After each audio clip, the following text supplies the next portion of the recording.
selamat pagi. Perkenalkan, nama saya Kristoforus Ngabu, kelas C Prodi PGSD. Di sini saya akan menyampaikan materi perkembangan peserta didik. 1. Pengertian perkembangan peserta didik. Perkembangan peserta didik merujuk pada proses perubahan dan pertumbuhan yang terjadi pada individu dalam hal fisik, kognitif, sosial, dan emosional selama masa pembelajaran.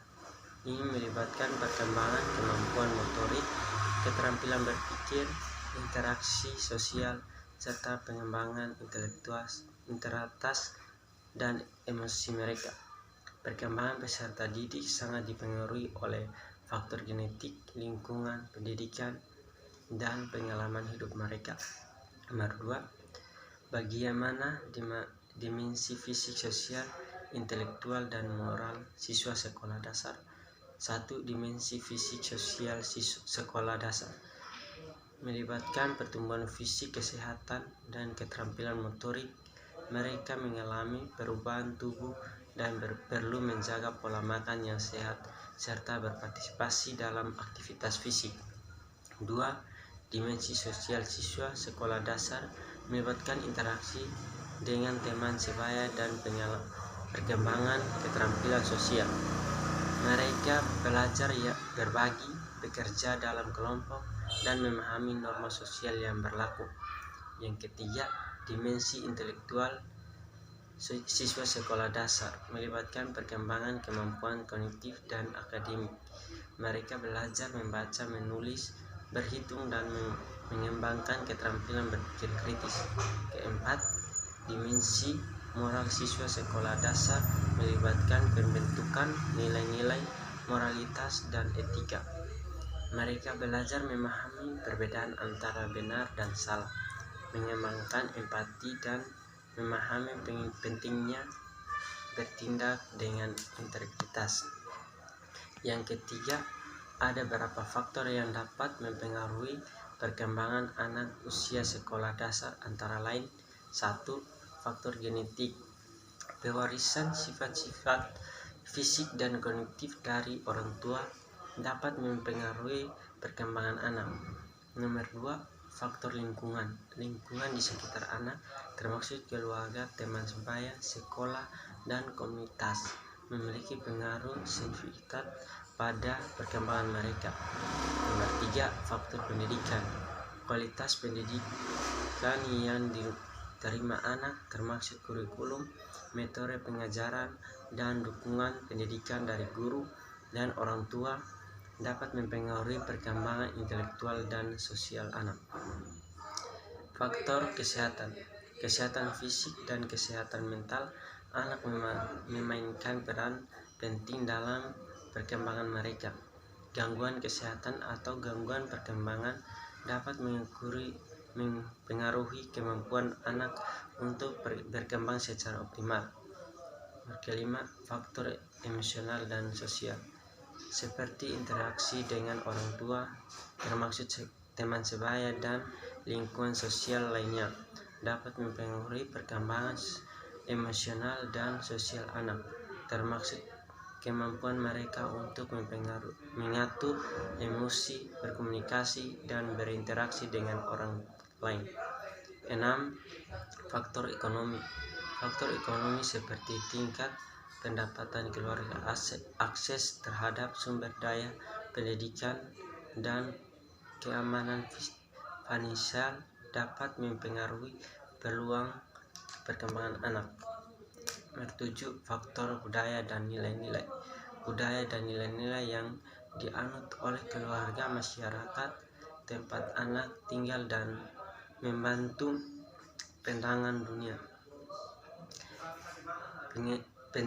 Penting bagi pendidik untuk memperhatikan dan mendukung faktor-faktor dalam memfasilitasi perkembangan optimal anak usia sekolah dasar. 4. Kebutuhan siswa SD meliputi 1. Pendidikan kualitas. Siswa SD memerlukan akses terhadap pendidikan yang baik dan berkualitas, termasuk guru yang kompeten dan sumber belajar yang relevan. 2. Bahan belajar yang sesuai. Siswa SD perlu memiliki buku teks, buku bacaan, dan materi pembelajaran lain yang sesuai dengan tingkat perkembangan dan kebutuhan mereka. 3. Lingkungan belajar yang kondusif. Siswa SD memerlukan ruang belajar yang aman, nyaman, dan terorganisir untuk membantu konsentrasi dan motivasi belajar.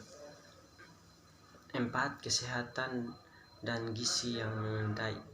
Siswa SD perlu menjaga kesehatan dan gizi yang baik agar dapat berkonsentrasi dan belajar dengan optimal.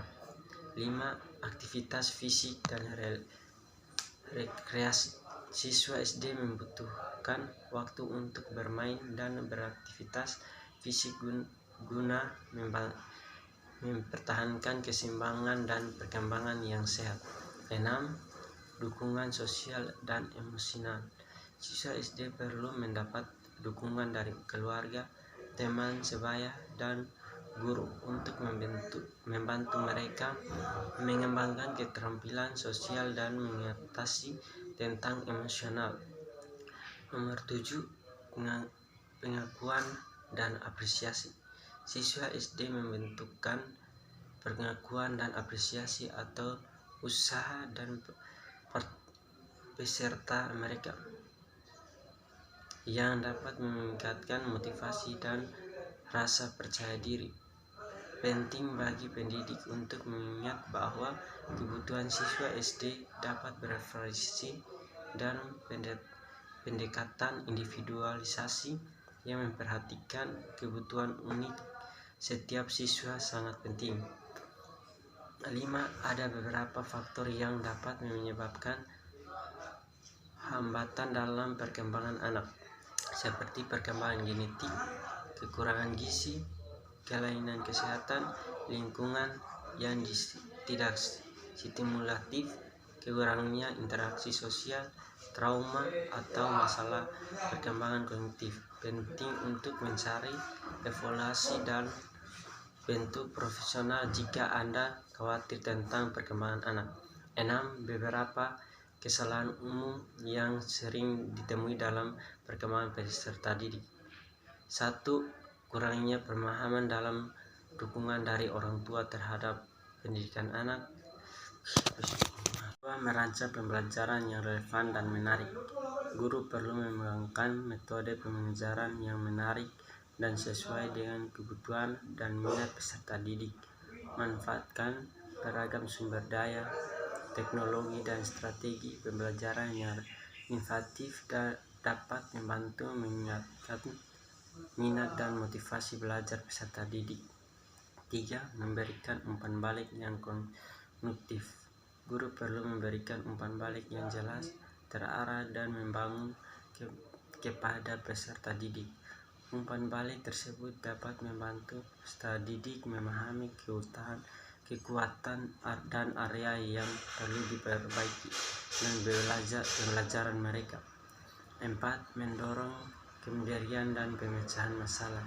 Guru dapat mendorong peserta didik untuk mengembangkan keterampilan kemandirian dan pemecahan masalah, memberikan kesempatan berbagi peserta didik untuk mengambil inisiatif, kesempatan bagi peserta didik mengembalikan tanggung jawab atau pembelajaran mereka, dan menghadapi tentang akan membantu mereka tumbuh dan berkembang.